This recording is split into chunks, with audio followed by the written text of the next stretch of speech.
What's going on, everybody? This is Bible in a Year with Andrew John the Son.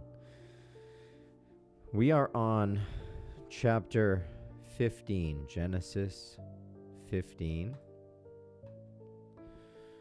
Okay, and I spoke yesterday, actually, ironically, in the beginning, and I was saying that I think I'm under attack right now by some spirits, because I have chose the path of God, and I rode with the dark side for a long time, 20 years, and they're not gonna give me away that easily. Like the spirit realm is a serious realm, and they're really messing with me hard. I'm not lying. They are messing with me hard because I chose God. That's what I believe. I was saying it yesterday. I'm under attack. I'm losing things left and right. And now I have hemorrhoids for the first time ever. And man, it's really uncomfortable. So that's great. But when I say prayers, I don't pray for me. I don't pray for me or my hemorrhoids right now, because my hemorrhoids are the least of the world's problems, even though I need a donut right now. But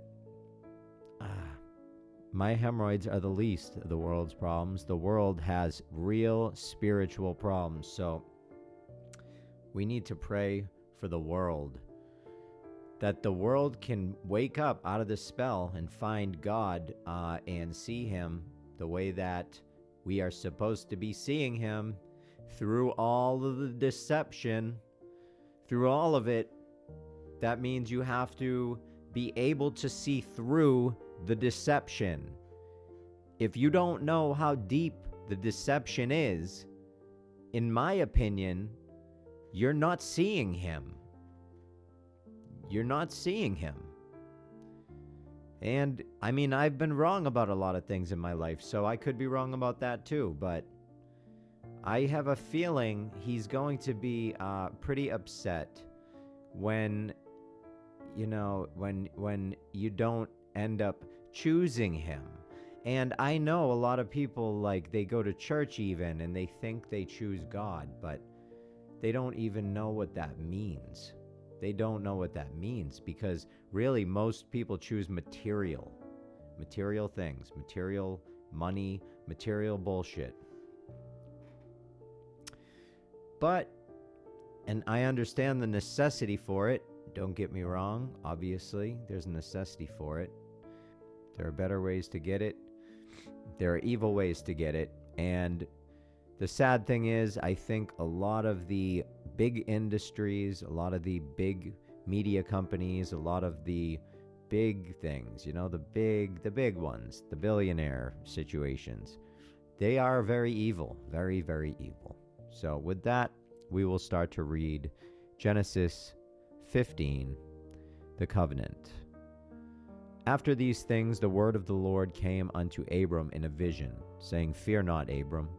I am thy shield, and thy exceeding great reward. And Abram said, Lord God, what wilt thou give me, seeing I go childless, and the steward of my house is the Eleazar of Damascus? And Abram said, Behold, to me thou hast given no seed, and lo, one born in my house is mine heir. And behold, the word of the Lord came unto him, saying, This shall not be thine heir, but be that shall come forth out of thine own bowels shall be thine heir. And he brought him forth abroad, and said, Look now toward heaven, and tell the stars, if thou be able to number them. And he said unto them, So shall thy seed be. And he believed in the Lord, and he counted to it him righteousness. And he said unto him, I am the Lord that brought thee out of Ur of the Chaldees, to give thee this land to inherit. And he said, Lord God, whereby shall I know that I shall inherit it? And he said unto him, Take me a heifer of 3 years old, and a she-goat of 3 years old, and a ram of 3 years old, and a turtle dove, and a young pigeon. And he took him all these, and divided them in the midst, and laid each piece one against another. But the birds divided he not. And when the fowls came down upon the carcasses, Abram drove them away. And when the sun was going down, a deep sleep fell upon Abram, and lo, an horror of great darkness fell upon him. And he said unto Abram, Know of a surety that thy seed shall be a stranger in the land that is not theirs, and shall serve them.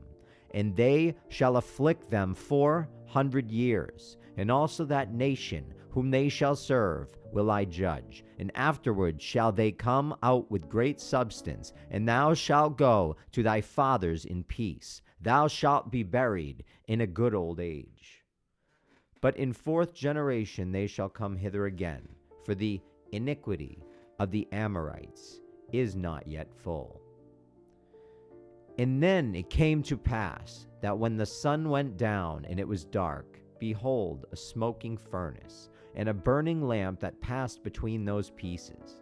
In the same day the Lord made a covenant with Abram, saying, Unto thy seed here I given this land from the river of Egypt unto the great river, the river Euphrates, the Kenites, and the Kenizzites, and the Cadmonites, and the Hittites, and the Perizzites, and the Raphaims, and the Amorites, and the Canaanites, and the Girgashites, and the Jebusites. That is Genesis chapter 15. And we will carry on with chapter 16. Genesis 16. Now Sarai, Abram's wife, bare him no children, and she had a handmaid, an Egyptian, whose name was Hagar. And Sarai said unto Abram, Behold now, the Lord hath restrained me from bearing. I pray thee, go in unto my maid. It may be that I obtain children by her. And Abram hearkened to the voice of Sarai. And Sarai, Abram's wife, took Hagar, her maid, the Egyptian, after Abram had dwelt 10 years in the land of Canaan, and gave her to her husband Abram to be his wife. And he went in unto Hagar, and she conceived. And when she saw that she had conceived, her mistress was despised in her eyes. And Sarai said unto Abram, My wrong be upon thee. I have given my maid unto thy bosom. And when she saw that she had conceived, I was despised in her eyes. The Lord judge between me and thee. But Abram said unto Sarai, Behold, thy maid is in thy hand. Do to her as it pleaseth thee. Do to her as it pleaseth thee. And when Sarai dealt hardly with her, she fled from her face. And the angel of the Lord found her by a fountain of water in the wilderness, by the fountain in the way to Shur. And he said, Hagar, Sarai's maid, whence camest thou? And whither wilt thou go? And she said, I flee from thy face of my mistress Sarai. And the angel of the Lord said unto her, Return to thy mistress, and submit thyself under her hands. And the angel of the Lord said unto her, I will multiply thy seed exceedingly, that it shall not be numbered for multitude. And the angel of the Lord said unto her, Behold, thou art with child, and shalt bear a son, and shalt call his name Ishmael, because the Lord hath heard thy affliction. And he will be a wild man. His hands will be against every man, and every man's hands against him. And he shall dwell in the presence of all his brethren. And she called the name of the Lord that spake unto her, Though God sees me, for she said, Have I also here looked after him that seeth me? Wherefore the well was called Bir La Ro, behold, it is between Kadesh and Bered. And Hagar bare Abram a son, And Abram called his son's name, which Hagar bare, Ishmael.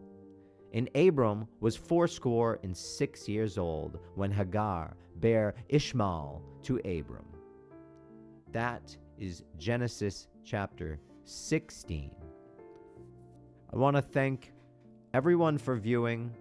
Hit subscribe if you want to join this with me, this journey of reading the book, because I think it's an important thing to do. Obviously, we're in a spiritual war. It seems like it's really popping off, really getting crazy.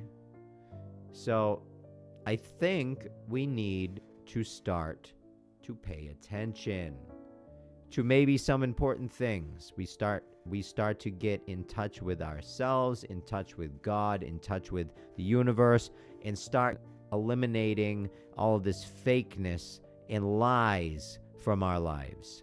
Thank you so much. I'm Andrew John the Son, and this is Bible in a Year. I'm out.